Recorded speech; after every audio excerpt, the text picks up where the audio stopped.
Good morning dear listeners, respected listeners. आज भारत में जो प्रबंधन की ज़रूरत महसूस की जा रही है, बादशाह और अंग्रेज शासनकाल ने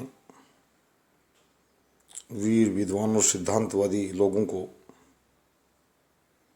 कर्मेर लोगों को दफन किया और अवसरवादी, चापलूस और गिरे चरित्र के लोगों को पुनः का अवसर दिया।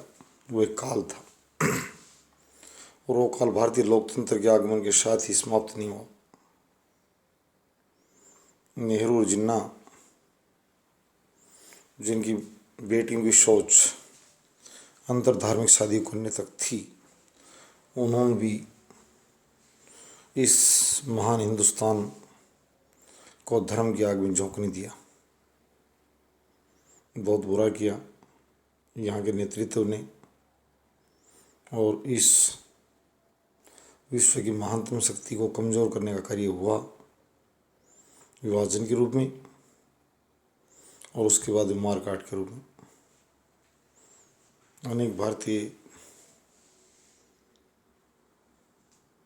लोगों ने जो अपनी जान गंवाई, एक दूसरे पर हमले किए धर्म के नाम पर, बड़ा बुरा किया। तो मैं नेतृत्व को ये भी कहूँगा कि मैंने पहले वीडियो डाला था मर्जर ऑफ पाकिस्तान कुछ अलग नहीं, एक प्रांत से अधिक हमारा कुछ नहीं है। भारत में जल्दी आ जाए। रूस ने हमें अच्छी सीख दी है और हम भी वही काम करेंगे देर सवेर। दूसरी बात, जो शासन प्रणाली की बात जो मैं बताना चाहता हूँ, महिलाओं का सम्मान बढ़े और गुंडागर्दी खात्मे की बात मैं यहाँ तक करूँगा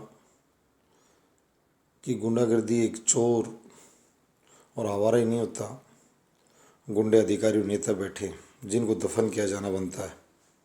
मैं अदालती भाषा में बोल रहा हूँ। गुंडे, चोर और जो अफसर बैठे हैं उनको दफन किया जाना बनता है। एक बहादुर सैनिक की बेटी, जिसके पिता ने देश के लिए जान गंवा दी और चौराहे पर अध्ययन के लिए जाते समय आवारा लोगों ने अगर परेशान करने की हिम्मत जुटा ली और बाद में इस पुलिस की लचर प्रणाली, और कई बार तो पुलिस अपने बचाव में कहती है करूं क्या, तुम्हारे इस तथाकथित संविधान ने जिनको शक्ति दे रखी है वही मुझे इसको बचाने के लिए आदेश दे रहा है और तुम मुझे कानून नैतिकता की सीख दे रहे हो। बिल्कुल ऐसा भी आता है। और पुलिस के जो हमारे बहादुर पुलिस वाले कई जो हैं, मैं सभी पर नहीं कह रहा हूँ, हिम्मत भी जुटाते हैं, उठ खड़े होते हैं। नेताजी हमने खुद आईपीएस अधिकारियों को 8-8 साल तक उपेक्षा और तबाही झेलते देखा है कि मैंने उसके रेवेन्यू मिनिस्टर, एक आईपीएस अधिकारी राजस्थान कैडर का बता रहा था, मैंने गंगाराम चौधरी जो रेवेन्यू मिनिस्टर होता था भैरव सिंह सरकार में, उसके गुंडे को कुचला था। पोस्ट विक्रेता को,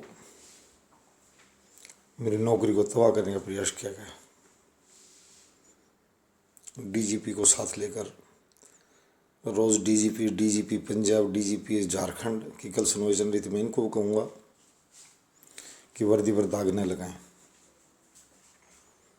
अवसरवादी गिरे हुए चरित्र के न बने। आप भारतीय संविधान के रक्षक हैं और इसे बनाए रखें। और राजनेताओं से कहूँगा, जोर जोर से गाल बजाने वाले गुंडे और बदमाशों को हत्यारों से इस्तीफे ले लें। उसके चापलूस जो बार बार कहते हैं उसने शासन में बड़ी दबंगता दिखाई है, बेकार में किसी की तारीफ नहीं की जाए और तेरे ऐसे ने कोई कल्याण किया बादशाह और अंग्रेज की तरह, तो तू और तेरी पूरे परिवार की टीम सड़क पर खड़ा होकर इसके लिए रो या हंस, हमें कोई मतलब नहीं है। तो मैं ये कहूँगा कि पुलिस तंत्र मजबूत बने, गुंडागर्दी ख़त्म हो और ऑफिसर्स लोग भी जो भी है वो बिल्कुल, परेशानी ज़रूर आएगी। सामने बात आ रही है, वोट प्राप्त करने के लिए कार्य की जाए, वोटों की भूख नहीं दिखाई जाए, अपराधियों को शरण देकर वोट प्रदान नहीं की जाए और धर्म और जाति के आड़ में गुंडों को पनपने न दें। मैं प्रशासनिक खामी पर यहाँ तक की बात करूँगा, किसी निदेशक को एक सैनिक जो दूर दराज सीमाओं पर, बर्फीली सीमाओं पर जो सीमाएं दे रहे थे, उन्होंने किसी निदेशक को कहा था मेरी पत्नी का पदस्थापन यहाँ कर दिया जाए और इससे मुझे और मेरे बूढ़े माँ बाप को लाभ होगा। उसने कहा सरकार ने मेरे हाथ बांध रखे। ईश्वर करे ऐसी सरकार और सरकार के मुखियों का मुँह काला हो, जल्दी सी राख हो।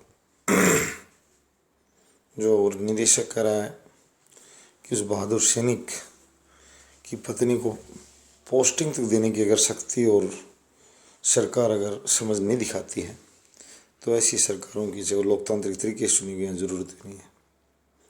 जनता से आह्वान करता हूँ चलता करें इस तरह की सरकारों को, न्याय की बात सीखें, महिलाओं के सम्मान और सुरक्षा की बात सीखें। कहने से नहीं, कहने को यहाँ हिंदुस्तान में कहने वाले बहुत हैं, जो लोग दिन में चून मांगते हैं उनकी बातें सुनकर आप दंग हो जाएंगे। आदर्श की बातें। बात हमारे यहाँ मुख्य ये है उसको कार्य रूप दिया जाए, फंक्शनल फॉर्म दी जाए, उसे सैनिकों की समस्याओं सुना जाए।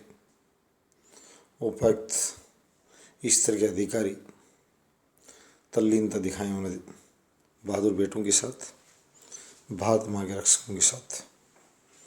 उनकी बेटियों और बहुओं को पदस्थापन के मामले को लेकर कहीं समस्या नहीं आनी चाहिए, और आई है तो मैं सभी राज्य सरकारों से कहता हूँ यदि हमें इस तरह की भविष्य में कोई शिकायत मिलेगी तो उसे मैं काले मुंह का मुख्यमंत्री कहेंगे। न कोई हिचक, न कोई शर्म। हमने इसी आधार पर इसको चला रखा है कार्यक्रम को। जन प्रेस किसी से पोषित नहीं है और किसी के रक्षक भी नहीं है।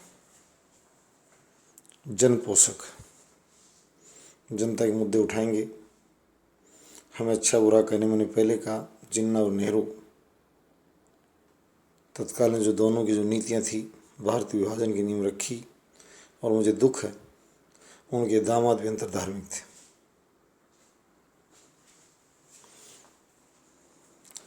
उन्होंने बिना मतलब में इस देश का बंटाधार किया और 5 लाख भारतीय लोगों को एक दूसरे के हाथों से मरवा डाला, जो ठीक नहीं थी। और आज के नेताओं को मैं कहता हूँ जाति और धर्म की आग बनने जो के अच्छी बातें सीखें। सुंदर देश है, महान देश है, इसकी सुंदरता को 4 चांद लगाएं। धन्यवाद।